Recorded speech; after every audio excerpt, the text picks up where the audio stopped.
Screen बदलते ही पूरा इलाका पुलिस ने घेर लिया, मगर हैरानी की बात यह थी कि पुलिस ने अंकल वांग के घर का चप्पा चप्पा छान मारा, लेकिन फिर भी लापता लड़की का कोई सुराग नहीं मिला। सभी सबूत यही बता रहे थे कि अंकल वांग बेकसूर हैं, मगर निक का दिल मानने को तैयार नहीं था, क्योंकि वह जानता था कि अंकल वांग आम इंसान नहीं बल्कि एक लांगरेन यानी भेड़िया इंसान है। निक के दिमाग में बस एक ही सवाल घूम रहा था, अगर ये कातिल नहीं है तो असली अपराधी कौन है। निक तुरंत अपनी आंटी की कार की तरफ गया और पुरानी जादुई किताबें निकाल ली। किताब में लिखा था कि लांगरेन लाल रंग देखते ही बेकाबू हो जाते हैं और इसी वजह से वे लाल कपड़े पहनने वालों को निशाना बनाते हैं। ये जानने के बाद निक फिर से वुल्फ अंकल के घर पहुंचा, लेकिन अचानक घर की लाइटें बंद हो गई और अगले ही पल वुल्फ अंकल खिड़की से छलांग लगाकर निक के सामने आ गए। निक को लगा अब सब खत्म हो चुका है, मगर हैरानी से वुल्फ अंकल ने उस पर हमला नहीं किया बल्कि उसे अंदर बुला लिया। तब असली सच्चाई सामने आई। वुल्फ अंकल ने बताया कि उन्होंने कई साल पहले इंसानों का मांस खाना छोड़ दिया है और अब एक सामान्य जीवन जी रहे हैं। यह सुनकर निक हैरान रह गया। तब वुल्फ अंकल ने बताया कि इस इलाके में एक और वुल्फ मौजूद है और वही असली खतरा है। इसी दौरान जंगल के अंदर एक सुनसान लकड़ी के घर के सामने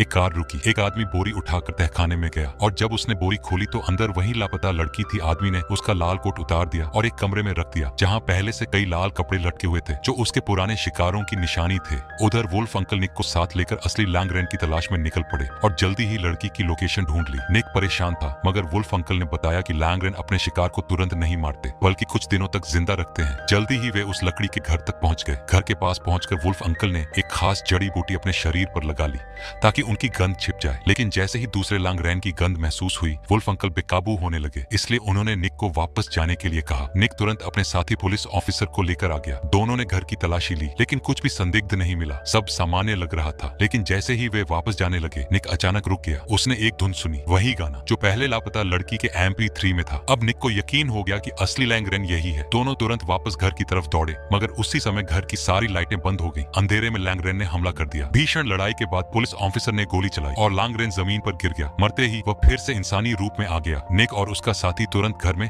लड़की को ढूंढने लगे। तभी निक की नजर फर्श पर गिरे पानी पर पड़ी। पानी गायब हो रहा था, जैसे नीचे कोई खाली जगह हो। निक तुरंत समझ गया नीचे तहखाना है। दोनों ने गुप्त दरवाजा खोला और आखिरकार मासूम लड़की को जिंदा बचा लिया। सब खत्म होने के बाद निक अपनी आंटी को देखने अस्पताल पहुंचा, मगर वहां उसका इंतजार एक और खौफनाक सरप्राइज कर रहा था। वही रहस्यमयी डॉक्टर फिर से सामने आ गई। उसके हाथ में एक अजीब दवा थी। वह आंटी को इंजेक्शन देने ही वाली थी कि निक तुरंत उसे पहचान गया और रोकने के लिए आगे बढ़ा, मगर लड़ाई के दौरान वह रहस्यमयी दवा खुद निक के शरीर में चला गई और अगले ही पल उसे महसूस हुआ कि उसके अंदर भी कुछ बदलना शुरू हो गया।